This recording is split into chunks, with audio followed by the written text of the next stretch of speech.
El titular de la Unidad de Evaluación Diagnóstica de la Comisión Nacional para la Mejora Continua de la Educación dice que recuperar los aprendizajes perdidos a causa de la pandemia no se logrará a corto plazo, sino que tendrán que pasar de 8 a 10 años, pues calcula que se perdieron entre 1.5 y 2.5 años escolares de aprendizaje.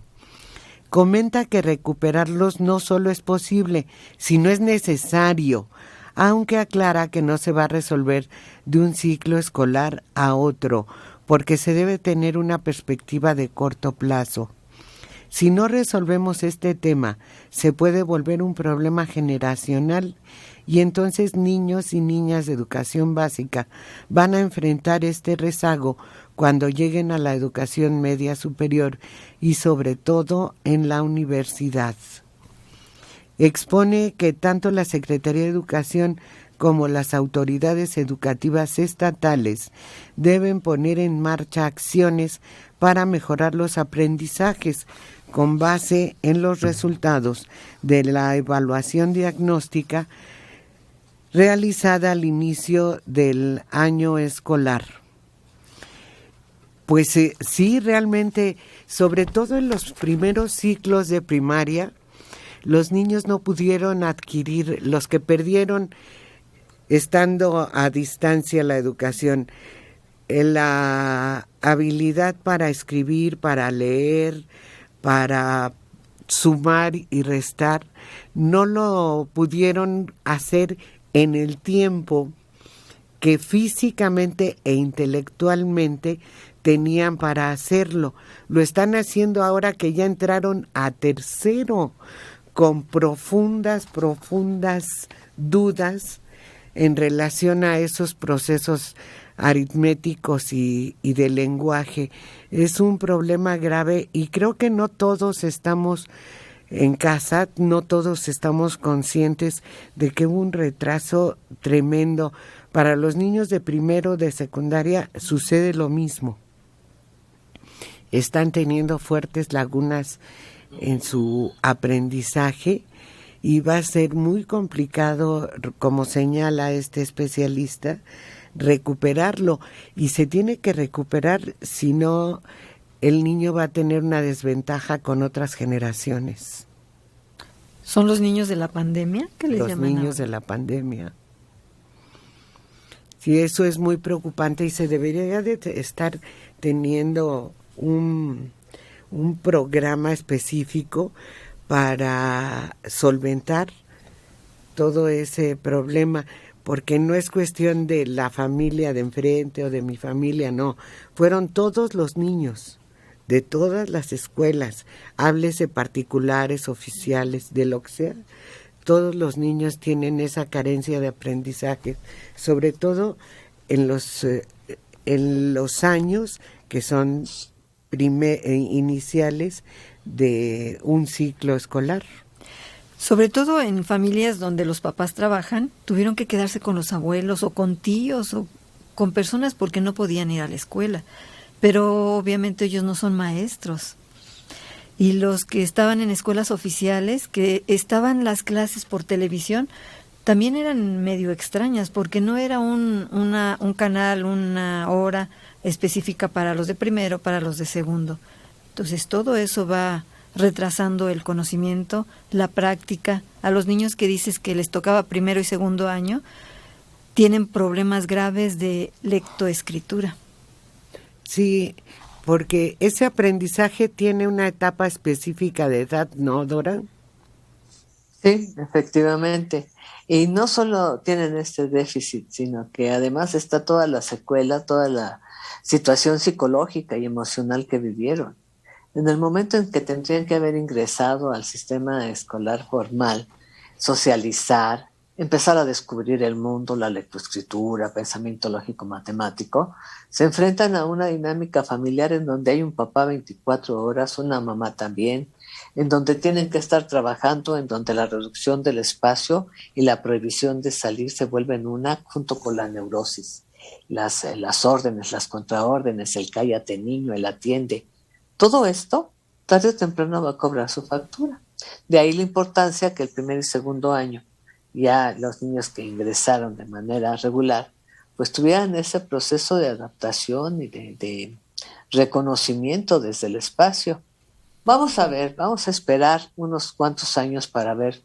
En una evaluación sería interesante, muy interesante, en una evaluación ver qué pasó con esta generación, con estos chiquitos que tuvieron que cursar en el claustro el primero y segundo de primaria. ¿Qué tanto su déficit académico se va a ver reflejado no solo en la lectoescritura, sino en la relación interpersonal y adaptativa con el medio ambiente, empezando por el escolar? Por eso yo consideré muy buena medida que no se pusieran ahorita a innovar con un nuevo programa educativo. Era verdaderamente un absurdo modificar a estas alturas y en las condiciones en que están los niños, modificar los planes y los programas sobre todo de primaria y secundaria. Era un absurdo. Que el maestro tuviera que prepararse para los nuevos programas, en lugar de que el maestro llegara a trabajar y se pusiera intensamente con sus recursos y con lo que pudiera, pero que los niños pudieran recuperar algo de esos 2 años, porque fueron 2 años prácticamente completos, perdidos.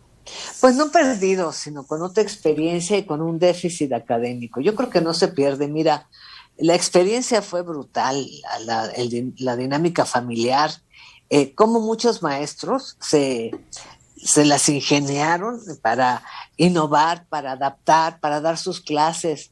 No, muchos profesores realmente merecen aplausos, sí, porque hicieron lo imposible, sin recursos económicos, sin recursos de espacio, sin la posibilidad de adaptar. Ellos vieron cómo y lo hicieron, y no lo hicieron mal. Tuvieron que descubrir nuevas formas de impartir la educación. Y para los niños también un aplauso, y para los padres de familia, que a todos nos cimbró. Nadie esperaba algo así ni cómo solucionarlo. Entonces creo que sí hubo cosas muy importantes. Un año perdido es un año ganado. Se pierde académicamente, pero se gana emocionalmente, se gana familiarmente, porque hasta en los malos momentos se aprende, Adela. Y muchos niños se enfrentaron no solo al cambio de la dinámica, sino a la muerte de uno o de ambos padres ante la pandemia. Sí. Son cosas que son dignas de evaluarse en 3 tiempos, a corto, mediano y largo plazo, para darle seguimiento. ¿Qué va a pasar con estos chiquitos? Y en medida está más lejos, en un estudio comparativo de huérfanos del narcotráfico, tanto de un lado como de otro. O sea, sociológicamente el campo para estudiar es infinito. ¿Y cómo mejorar una sociedad? Pues estudiando el campo con sus problemas, detectando la problemática, dando seguimiento, apoyo psicológico, contribuyendo para compensar las áreas que presentan déficit. Pero todo eso pues no le interesa al gobierno, no hay forma de hacerlo. Exacto, eso te iba a decir, que yo veo que hay poco interés. En principio, hacer los cambios en la Secretaría de Educación sin ninguna visión de futuro. Perdón, pero yo ignoro qué hace la Secretaría de Educación, que no hemos visto que participe en nada, ni de que se avance en nada. Sencillamente está en su oficina, pero a puerta cerrada. Pero bueno, pero sí, es esa parte que acabas de mencionar de los niños que perdieron a su papá y de los niños que lo han perdido a causa de la violencia en nuestro país. No se ha tocado ese tema oficialmente en ningún nivel de gobierno, ¿eh? Ni se tocará, porque si tú tocas como gobierno un punto de estos, estás obligado a dar una pauta o una solución, a hacer una propuesta concreta y sobre todo a nombrar responsables, conocedores, estudiosos de la materia para que den la solución y que sea algo viable en el tiempo, en la línea del tiempo. Pero no lo hay, no hay ese interés. Hay personal muy capacitado, pero que no es tomado en cuenta. Tú lo acabas de decir.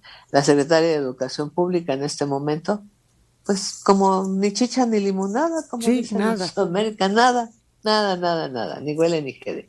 Pero en fin, el tiempo será el único que pueda hacer una evaluación exacta del papel que estos funcionarios han desarrollado. Y la propuesta de un nuevo plan de estudios, pues es una jalada más como muchos que ha tenido el gobierno para aparentar que está haciendo y en realidad no hace nada.